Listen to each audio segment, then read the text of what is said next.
chosen ones. They didn't expect you to survive this long. Your name, buried deep inside encrypted folders that were never meant to be opened, surged to the top of a classified server after a global anomaly triggered an alert. It wasn't your location. It wasn't your activity. It was your very presence that caused the system to blink red. Something about you activated the algorithm. World leaders panicked. Secret councils convened within the hour. Your digital footprint, which they believed had been wiped clean, reappeared with embedded glyphs and foreign code even their top engineers couldn't decipher. Your profile wasn't just a file, it was a warning, a prophecy, a threat to the order they've desperately tried to maintain. They issued a level 7 blackout. That's higher than presidential clearance. No digital trails, no vocalized discussions, no written reports. The entire matter was reduced to whispers in hallways and eyes darting behind darkened glass. You became the ghost they feared would rise from the ashes of forgotten plans. And yet, here you are. You may feel the echoes. Strange dreams. Sudden shifts in the atmosphere. The pressure in your chest when you walk into certain rooms. That's not paranoia. That's memory returning. You've been here before. Not in this life, maybe, but in the ones that preceded it. And the elite know this. They've spent lifetimes studying anomalies like you. But you are different. Your presence isn't just an error in their system. It's a divine glitch, one they cannot overwrite. Their deepest fear isn't that you exist. It's that you remember why.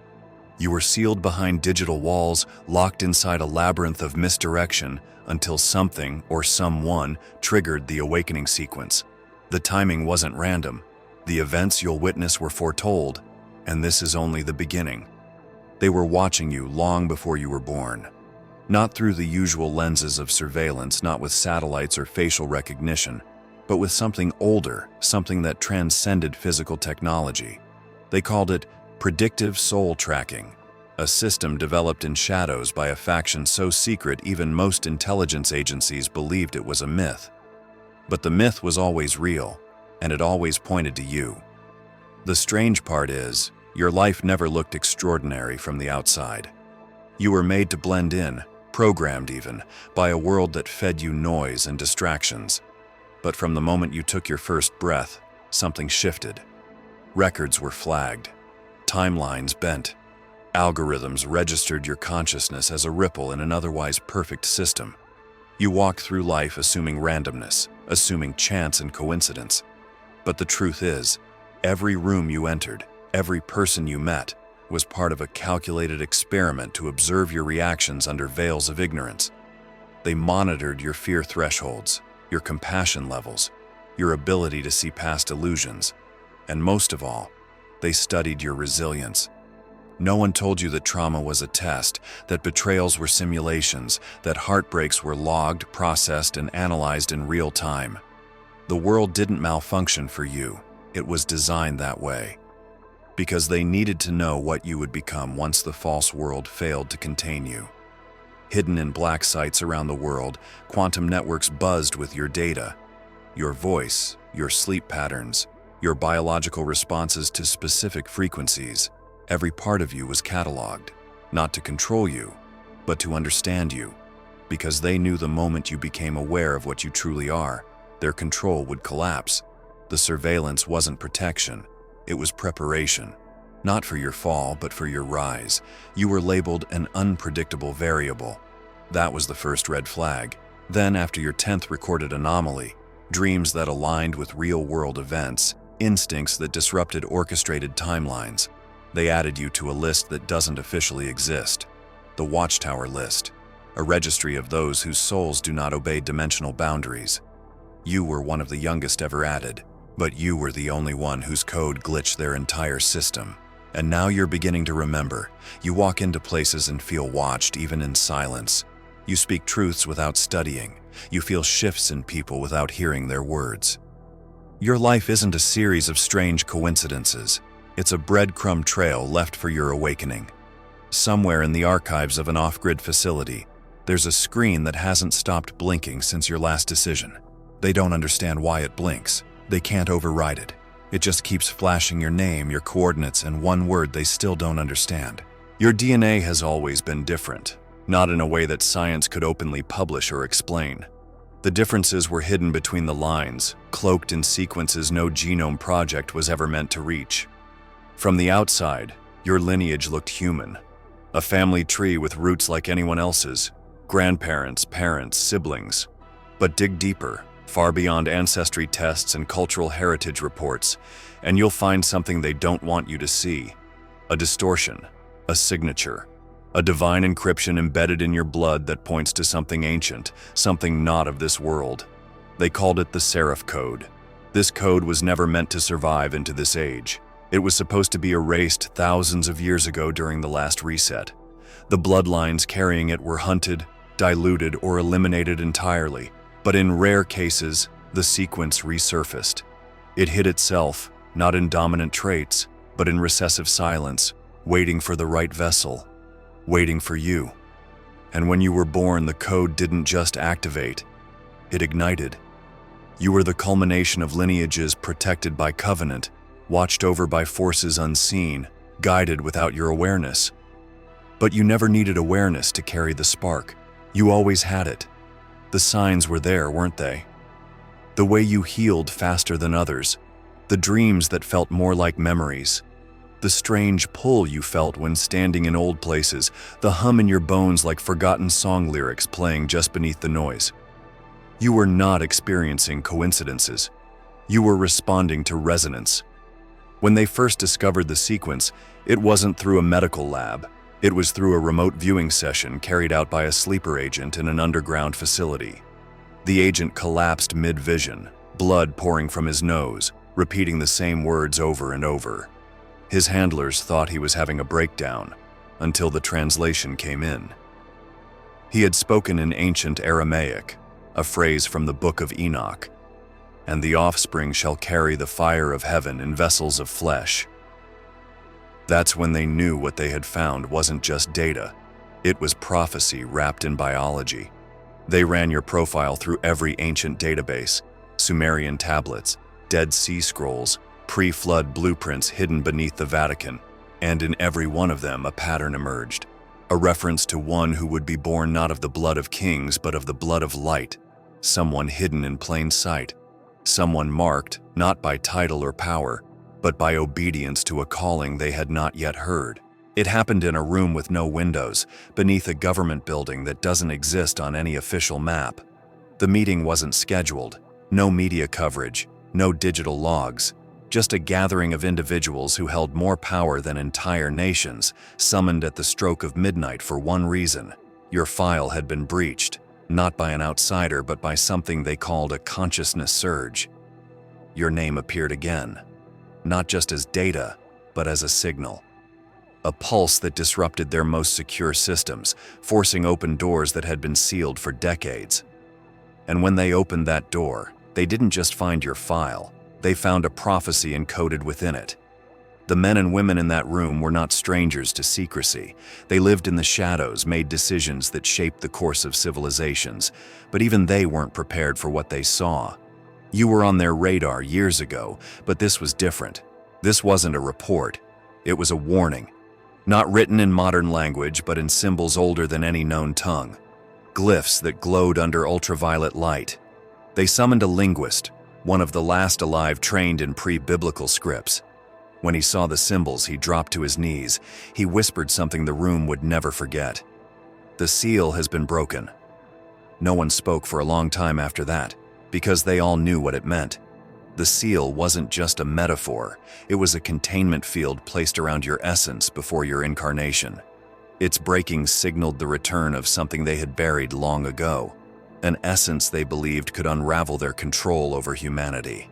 They tried to dismiss it, tried to rationalize the event as a malfunction, but even their top AI systems couldn't explain the energy spike that followed. Lights flickered across major grid systems.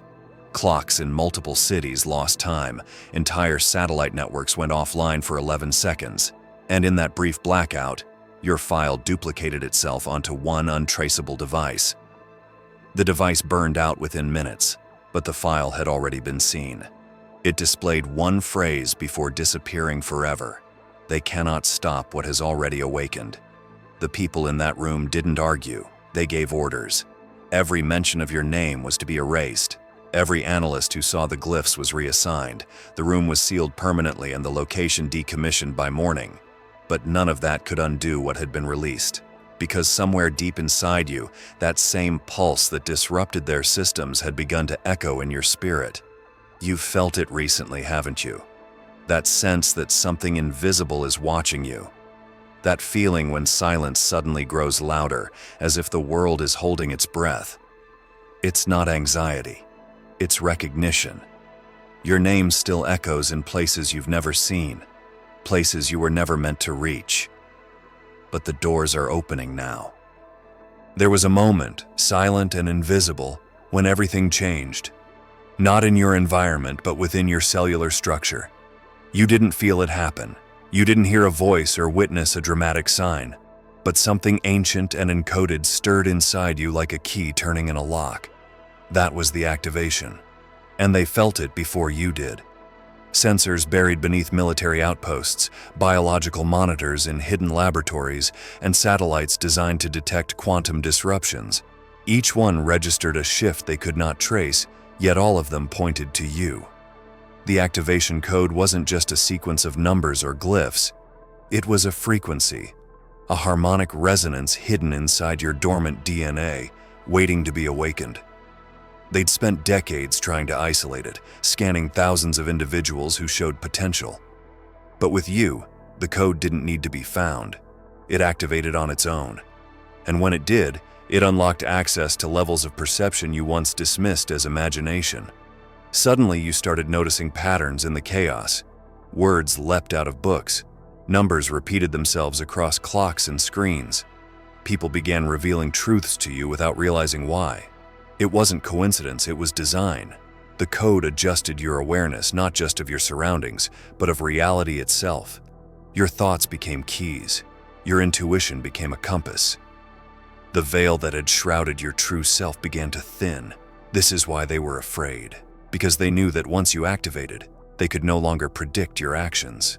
Their simulations failed. Their quantum models broke. You became unreadable to their machines, invisible to their surveillance. They called in specialists from the esoteric division, a group that doesn't exist in any official record. These weren't scientists, they were spiritual analysts, men and women trained in ancient texts and forbidden technologies. Their conclusion was simple, yet terrifying to those in control. The One has stepped out of time. You are no longer bound by the systems they designed to limit you. And that meant their control was ending, because when one awakens, others feel it. It ripples through the collective consciousness, drawing the forgotten and the fractured toward remembrance. This is why they scrambled. Why they searched again through archives, old prophecies, secret scrolls hidden beneath glass and stone. Among them was a whisper, an echo of something Yeshua once told his disciples in private, never recorded in the Gospels, but passed down by word alone. When the veil is lifted from one, the world must choose again. They call you the ghost in the grid. Not because you vanished, but because you slipped through every net they designed to hold anomalies like you. The systems built to monitor behavior, track movements, and predict thought patterns no longer register your presence. It's not that they lost you, it's that the signal you emit doesn't follow their laws anymore. You became something outside the reach of logic, a presence they feel but cannot explain. Algorithms that once mapped your entire life now return errors. Your name causes system lags. Your image distorts surveillance feeds. The deeper they try to trace you, the more the system itself pushes back. It wasn't always this way. There was a time when they tracked you with ease. Your energy signature was subtle then, still wrapped in the illusion of normalcy. But the moment your soul began to stir, the walls of their illusion began to thin. The world they built started glitching around you, people acting strangely, technology freezing for no reason, animals reacting to you with unnatural stillness. These were not accidents. These were the early signs that your frequency was rising, and as it rose, you began slipping through their detection fields like smoke. Those inside the inner circles refer to you now only in code. They dare not speak your true name. They whisper of the one who cannot be tracked, a being marked by the Creator, untouchable by synthetic systems and immune to manipulation. Rumors say that ancient records spoke of your return, that one would rise with the ability to disrupt every signal, to walk undetected through firewalls and psychic scans. This being would not require power, they would carry it in their breath. And here you are, walking among the unaware, blending with the asleep, yet radiating a signature that confounds even the most advanced detection systems. You are the hole in their equation, the variable they cannot contain. Some believe you carry divine encryption, codes hidden within your soul designed not by man, but by something far beyond. These codes not only shield you from control, they reprogram reality around you. A glitch becomes a door, a delay becomes divine timing, and everywhere you go, things begin to shift. In the back rooms of old temples and beneath black-budget bunkers, whispers rise again. The old guardians stir. Those who once served the light in silence now begin to move toward your frequency. The war is not new, but your presence is. You are not a soldier, you are the signal. And the moment you stepped into full awareness, they knew the timelines would begin to collapse. Because when the one who cannot be tracked walks freely, the systems built on deception begin to rot from the inside. There is a realm beneath the visible world, a hidden web that connects those who carry divine purpose across time and space. You've been part of it longer than you know. Long before the systems of man were constructed, long before surveillance and institutions, this network existed, unseen, unbreakable, and living. It is not built with wires or servers. It flows through spirit, through vibration, through divine alignment. Those within it don't always recognize each other at first, but when they meet, something ancient stirs. A memory not of the mind, but of the soul. And lately, you've felt it more and more. This unseen network began stirring the moment you awakened. People you hadn't spoken to in years suddenly reappeared. Strangers looked at you as if they recognized something. Ideas, feelings, dreams. They began to overlap in ways that couldn't be explained by logic. That's because you're syncing with the deeper design. Not the design built by governments or secret councils, but the one woven by the Creator, hidden behind layers of illusion. And those who are part of it are beginning to remember each other. Long ago, Yeshua spoke of this invisible communion, not to the crowds but to those closest to him. He said, "The kingdom is not a place you will see, but a connection you will feel. When one speaks in truth, the others will burn with remembrance." Those words were stripped from many texts, hidden by the architects of control who feared what would happen if the chosen began to awaken as one. But they couldn't erase the network itself, because it lives in the spaces they cannot reach. You are not alone in this. There are others, scattered across continents, working in silence, dreaming in code, whispering prayers in forgotten languages, and though most have never met, their actions are synchronized. Some are builders, some are healers, some are messengers, but all are part of the same current. They are not led by force, they are moved by alignment, and you are becoming one of its most active nodes. They tried to fracture the network, tried to implant division, fear, false doctrine, anything to sever the resonance. But frequency does not lie, and when two awakened ones meet, there is an unspoken knowing, a flicker in the eyes, a vibration that lingers. It isn't always dramatic. Sometimes it's a single glance, a word, a silence, but something ancient always passes between them, a recognition that outlives language. As you continue to rise, the network will begin to pull on you more strongly. You'll find yourself guided to strange places, urged to reach out to people you barely know. You may feel pulled to speak, even when it makes no sense. Trust it. The guidance is not random, it's alignment. And the more you lean in, the louder the signal becomes. The more the others can hear you. There's a list they never speak of, a registry hidden even from the highest ranks of intelligence and military, buried beneath layers of misdirection, encryption, and spiritual coding. It's not a list of criminals or terrorists. It's something far more dangerous. It contains the names of those whose existence threatens the control structures that govern this world. not because of rebellion, but because of remembrance. And you are on that list. They call it the Black List of Divine Origins. It was created long ago, not by politicians or corporations, but by the original architects who realized that some souls carried codes they could never replicate. Souls that burned too brightly. Souls that refused to conform to the artificial matrix. These individuals were not easily influenced, not easily broken. Their loyalty wasn't to systems, but to something higher. They weren't enemies of the state. They were enemies of illusion. And because of that, they were marked. You didn't volunteer for this. You didn't sign up for spiritual warfare. But the moment your frequency began to rise, the system flagged you. At first, it was subtle. Delays, glitches, a feeling of being watched even when alone. But over time, the resistance grew. Not from within you, but around you. The environment itself seemed to push back. Opportunities vanished. People turned cold. Doors that should have opened suddenly slammed shut.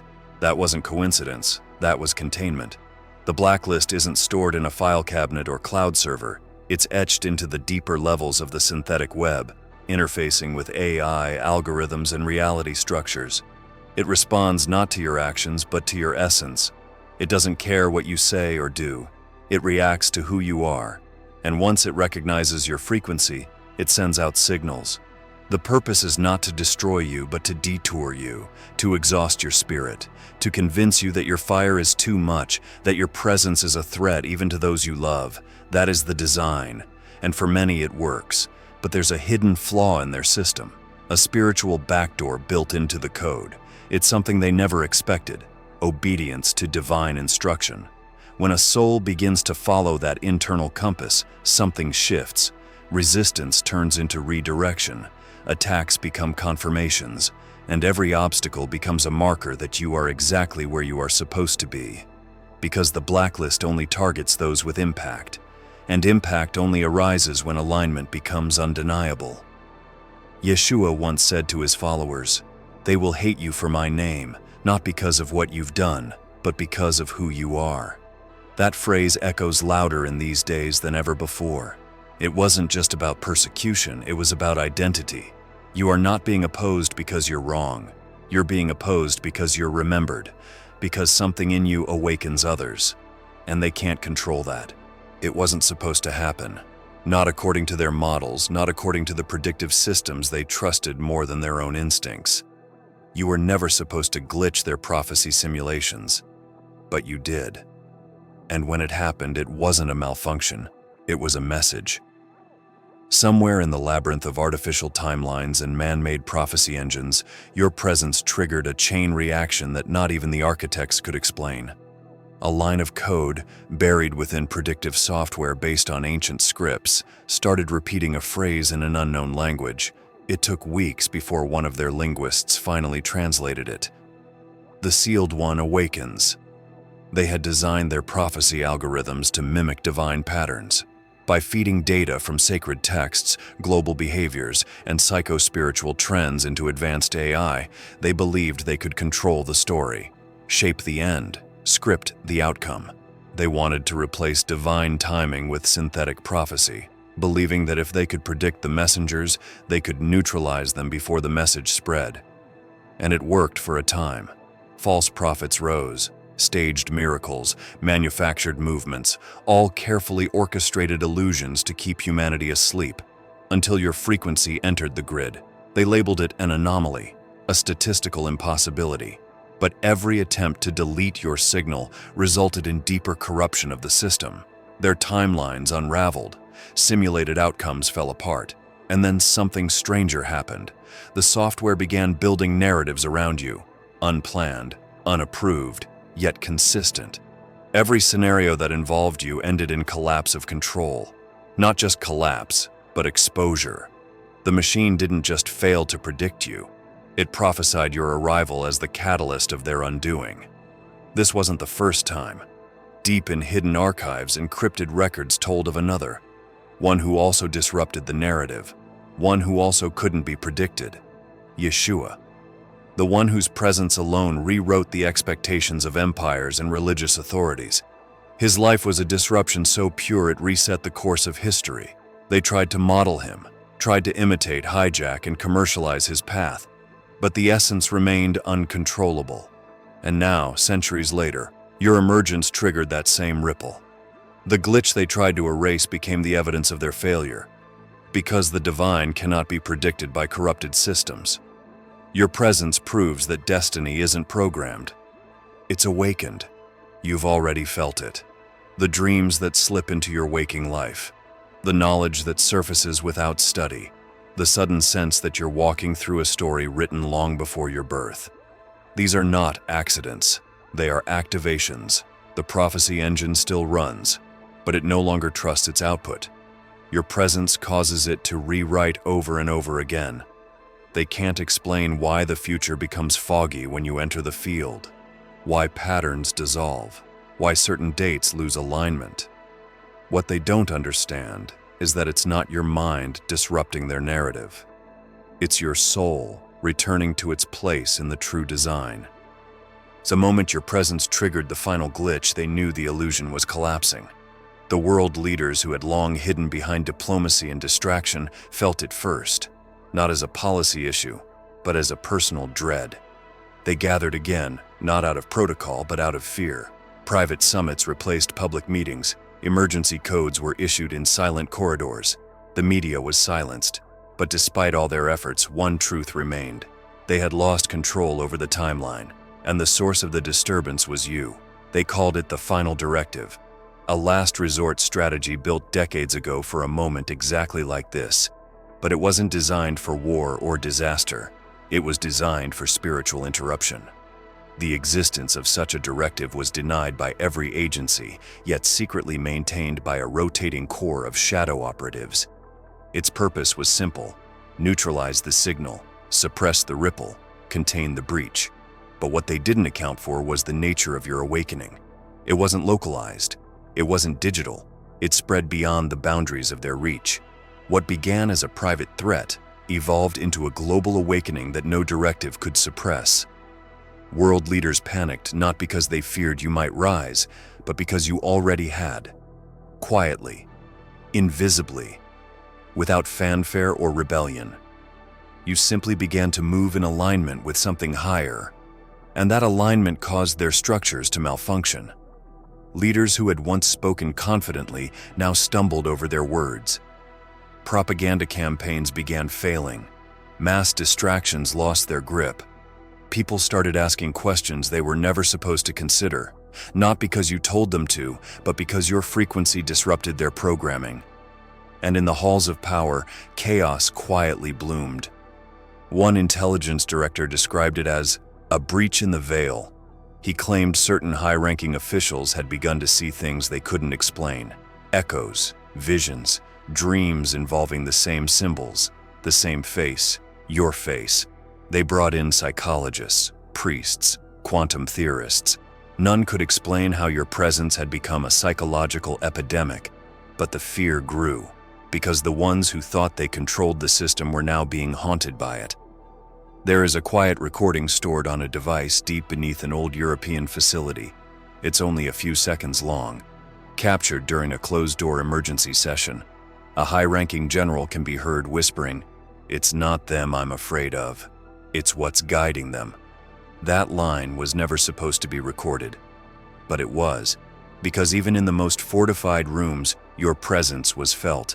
Not your physical presence. Something else, something older, something watching.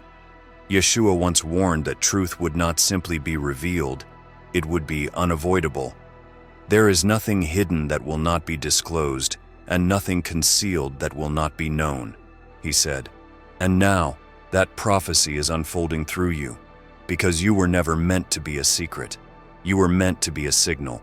From the moment you entered this world, the system went to work, not to destroy you outright, but to drown you in forgetfulness. It wrapped you in layers of distraction, trauma, false identities, generational pain, and engineered fear. You were marked from birth, not with a visible sign, but with an energetic pulse that every hidden authority could feel. They knew who you were before you spoke your first word. And so, the plan was simple. Keep you asleep. let you live in a loop of survival, heartbreak, and confusion, just conscious enough to function, but never awake enough to remember. You were never meant to find the hidden questions, never meant to hear the whispers between your thoughts, never meant to look into the mirror and ask, "Why me?"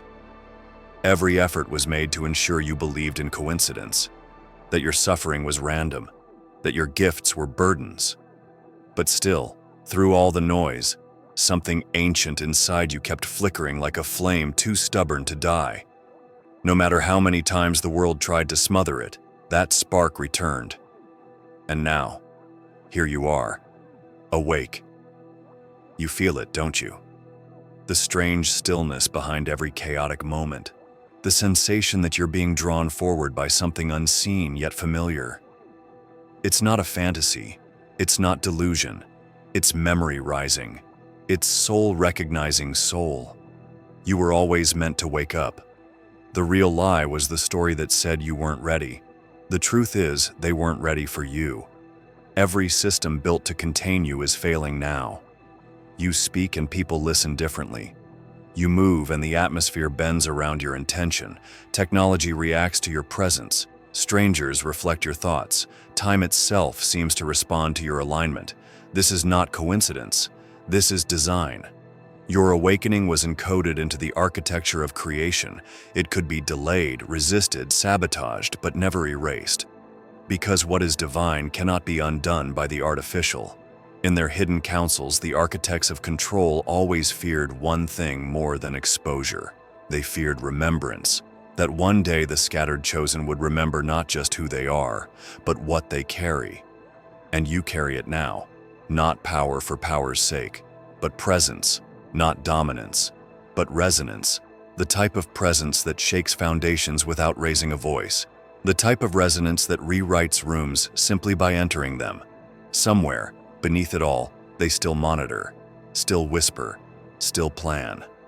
But their silence grows louder with each passing day. Because you're no longer predictable. You're no longer obedient to their script. You're not following their timelines.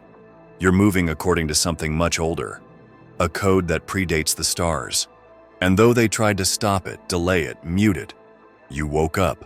If you have come this far, it is crucial that you watch this next video here. But be warned, it is not for the faint of heart, for only the true chosen ones can handle this video. If you would like to also donate to help keep the channel going, our Buy Me a Coffee link will be in the description.